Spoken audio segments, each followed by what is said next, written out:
Hello, welcome to my channel. So today's video is going to be my July perfume tray. I'm going to pick 10 fragrances from my collection to concentrate on during July, and I'm also going to review my most worn fragrances from June. If you haven't seen me before, I'm Claire. I talk all about fragrance on this channel. I love talking about perfume history, perfume science, and I also just do some straight perfume reviews and fun perfume tags too. So if you like that kind of thing and you haven't already done so, then please do consider subscribing. And please also, if you like this video, then do press the like button. So how was June for you? Well, June for me was an awful lot of work. I've had hardly a moment to myself during June, so I'm hoping that July and also August with the summer holidays will be much better. So during June, the fragrances that I was reaching for were really mostly warm weather fragrances because in the UK it's been very warm here, especially in the last few weeks. But towards the beginning of the month, I was wearing just sort of clean, everyday kind of fragrances. And the one that I ended up reaching for the most at the beginning of the month was Gucci Memoire du Lauder. So I've only had this one a few months. And this fragrance is just a really beautiful, soapy, slightly yellowy green feeling fragrance, just fresh and clean and meadowy. So I think that's why I was wearing this one quite so much, because I was wearing this one to work quite a lot, just because it is so fresh and clean feeling. So that's Gucci Memoire du Lauder.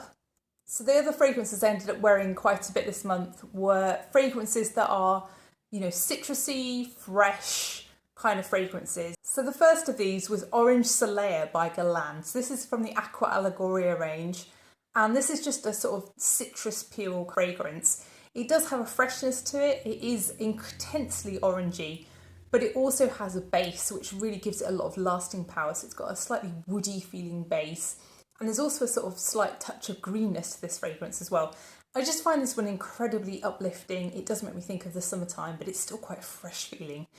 And I've just been wanting that kind of fragrance when it's been warmer. So that's Orange Soleia by Guerlain. The other one that I did wear, but probably not as much as Orange Soleia, was Tea Tonique by Harris. So Tea Tonique is a slightly woody feeling tea fragrance, but it also does have some bergamot at the beginning. It does have a citrusy opening.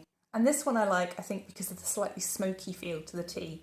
It's very subtle, but it does make me think a little bit of Oud Yuzu by Guerlain as well. And that fragrance I finished a bottle of a couple of weeks ago, and I just think that's the type of summer fragrance that I really like, a kind of citrusy fragrance with a bit of a twist. So that's Tea Tonique by Harris.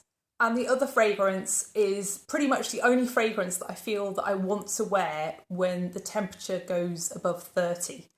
And the one that I was wearing is actually a dupe fragrance. So this is from Pocket Scents, which are a UK impressions brand, I think. This was gifted to me by a friend, and I love this. It's actually trying to emulate, I think, Virgin Island Water by Creed, and it's called Îles Vierges. And I just love this because of the freshness of it. I love lime in fragrances. Lime is so rare to smell in female marketed fragrances. And this has the lime, it has the freshness of the rum, the white rum, that kind of slightly alcoholic kick to it, but also a lovely fresh feeling coconut. It's just really uplifting and summery, and it makes me think of being on holiday. And it's just so refreshing in the hot weather. I've been loving this one this month, so that's Îles Vierges. So for July, I think what I want for my fragrance tray is really fresher feeling fragrances. There were lots of fragrances on my June tray that towards the end of the month I just couldn't even contemplate wearing because it was just so hot. And I don't want that to happen in July. So I really want a variety of fragrances on my tray. So the first fragrance is a stunning fruity floral fragrance, perfect for summer. This one's Mabelle Forbidden Bloom. So I just happened to retry this from my collection a few days ago, and I was struck by just how good this is. I would put this at the top of my list of fruity florals. I think this is the best fruity floral I've ever smelt. So this is a lovely tropical feeling fruity fragrance. It's got pear and it's also got stone fruits, but to me there's also a slight banana-y aspect to this, and I wonder whether there's some ylang-ylang here. There's also a lovely, smooth, tropical feeling frangipani, and that gives this fragrance a real richness, but it's definitely still fresh. This is not something that smells like a sun cream. It definitely does have a lovely freshness to it, but it also is quite sweet without being sugary. This is a grown-up kind of fruity floral fragrance, and I just really appreciate this one.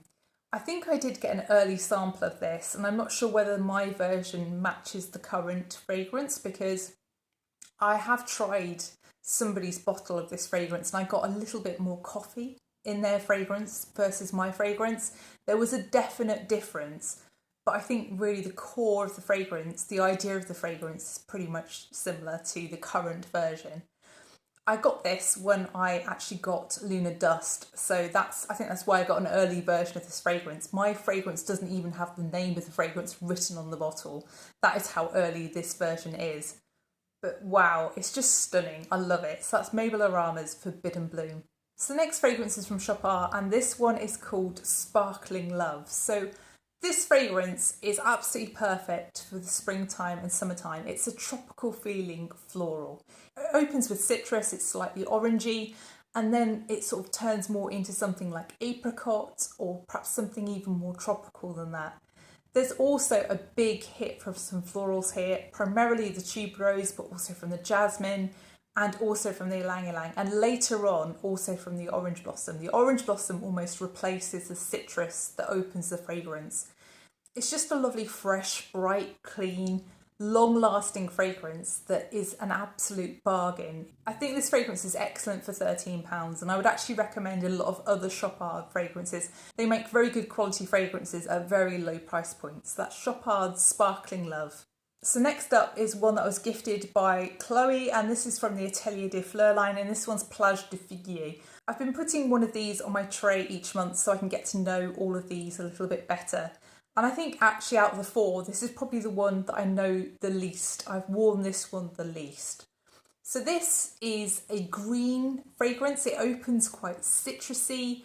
There's also a slightly aquatic vibe to this, and there's also a slightly salty edge to it as well. It's very, very mild though, the saltiness. It just makes me think of being by the sea, really. I think with this one, really, as it dries down, you get more of a creaminess coming through from the fig. It is a green fragrance overall. It is green, but it is also creamy, and the dry down has a slight woodiness to it too. But yeah, the fig here is not, it's not super green. It's not super milky. Sometimes fig can be almost a little bit too much. It can be too rich. I wouldn't say this is a very opulent feeling fig. This is much more of a natural feeling fig. I think with this fragrance, if you really like fragrances like wood sage and sea salt, that's kind of in the same ballpark. Same vibe, but I do think if you like that fragrance, you might really enjoy this one. So that's Plage de Figuier by Chloe, Atelier de Fleurs. So the next fragrance, I enjoyed it so much last month, and it wasn't even on my tray. It has to go on my tray this month. So this is Îles Vierges Pocket Scents. I've already talked about this. It's really the lime, the white rum, and also the coconut that I really enjoy in this fragrance. And I was actually looking at Creed Virgin Island Water, and I hadn't realised that that fragrance now has two different versions listed. It's been reformulated back in 2025, and the notes are slightly different. And I'd love to know if anyone out there has tried both versions of that fragrance. What is the difference? Is it noticeably a different fragrance? Is this fragrance very similar to the old version? I would love to know how the new version differs from the old version. So that's Îles Vierges Pocket Scents, their interpretation of Creed's Virgin Island Water. Next up is a fresh, clean fragrance for work. This one is a sandalwood fragrance. It's called Sensuous, and it's by Estée Lauder. So this to me just smells like a body cream. It's one of those your skin but better kind of fragrances. It's fresh and clean.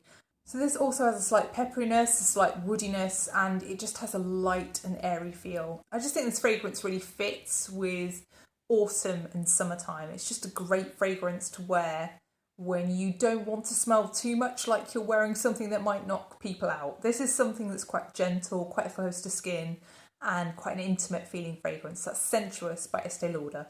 So the next fragrance is one from Francis Kurkdjian, and this one is called Kenzo World. I think this fragrance is very much love or hate, but I also think this fragrance is the perfect example of Francis Kurkdjian's ability to make a luminous, musky fragrance. It's very bright, very clear, but also does have a muskiness in the dry down. So this fragrance opens with a fruitiness. It's something that I couldn't pick out a particular fruit, but it definitely is fruity in the beginning. And there's also a very clean feeling floral. I think there must be hedione in this fragrance. And then in the dry down, there's also some ambroxan here, but it's really just a clean, musky floral in the dry down. I think this fragrance is so unusual. It's like nothing else I've ever smelt.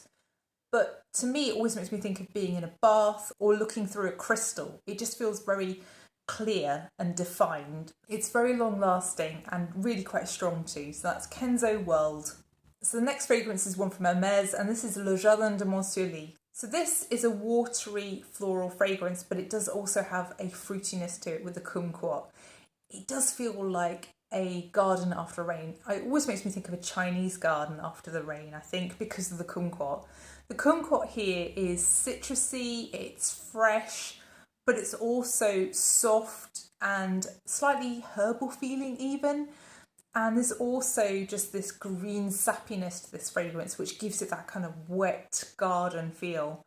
Just so refreshing in the summertime. It actually makes me think a lot of Citrus Brasilis by Granado. If you want something that's slightly more definitely citrusy, I would go with Citrus Brasilis. If you like something slightly greener, I would go with Le Jardin de Montsouris. I think overall this is definitely the more artistic of the two, but I think that perhaps Citrus Brasilis is a little bit more longer lasting. So yeah, that's Le Jardin de Montsouris by Hermès. Next this month we have one of my absolute favourite fragrances. This is a fragrance that takes me instantaneously back to childhood. It's one of those things that just elicits a scent memory in my mind.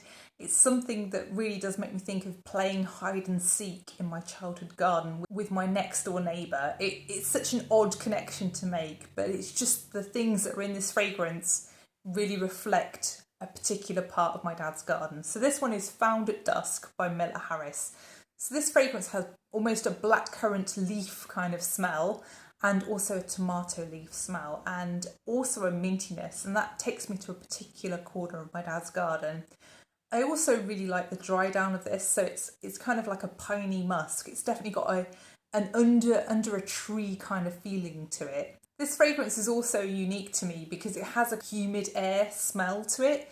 It smells like you're outside and you're wondering whether there's going to be a thunderstorm or not. It's incredibly evocative of a really hot British summer day when you know that there's going to be a storm. It's just something that I find absolutely astounding to smell in a fragrance. Just such a great interpretation of a personal scent memory. It's almost like the scent has been made just for me. So that's Found at Dusk by Miller Harris. So the next fragrance is one from Mugler and it's called Alien Mirage. And I've had this one for absolutely ages and I just want to put it on my tray to get more use out of it because I feel like summertime is the best time to wear this one. So this is a sweet feeling aquatic floral fragrance, but it also has a slightly metallic feel to it. It's really odd and even something slightly salty even. It dries down into a musky cashmere but sweet floral. And this fragrance definitely does have that hallmark of Mugler weirdness about it. I think this was perhaps an attempt at something lighter for a summertime alien. Of course, this doesn't have jasmine in it, but it still does have that almost signature touch of the alien line. And I can't really explain exactly how, but it definitely does make me think of Original Alien in some way, despite not having jasmine. I think of all the other fragrances that I've tried, the closest thing to this would be something like Jean Paul Gaultier Divine. Of course, this fragrance doesn't have calypsone in it, which is why I'm happy to wear it. I find Divine can make me a little bit nauseous because of the calypsone, but I can definitely see parallels between this one and Divine. So that's Alien Mirage by Mugler. So the final fragrance is really quite a simple fragrance in a way, but it also has a slight complexity in it in that I don't really know what I'm smelling. So this one is Memo Madurai, and I just have this little 5ml vial. So Memo Madurai is really essentially a peach and jasmine fragrance. The peach is super juicy and the jasmine here is slightly indolic, perhaps even a little bit 90s in style. And I'd say in the dry down there is a touch of ambroxan. It doesn't bother me though in this fragrance. This fragrance is incredibly strong and incredibly long lasting actually. I was really surprised by the longevity of this. And weirdly in the dry down it smells orange to me. There's a definite feeling of almost like a setting sun here. There's something really making me think of the colour orange here. I'm not sure whether it's the peach or whether it's something else in this fragrance. But yeah, it's an interesting fragrance. I don't think this is a fragrance that I would want a full bottle of. It's not something that I love, but it's something that I find interesting, and I'm happy to have my 5ml. So that's Memo Madurai. So that's my tray for July. Please do let me know which fragrances you were wearing most during June, and also the fragrances on your July tray. I'd love to know which ones you'll be reaching for.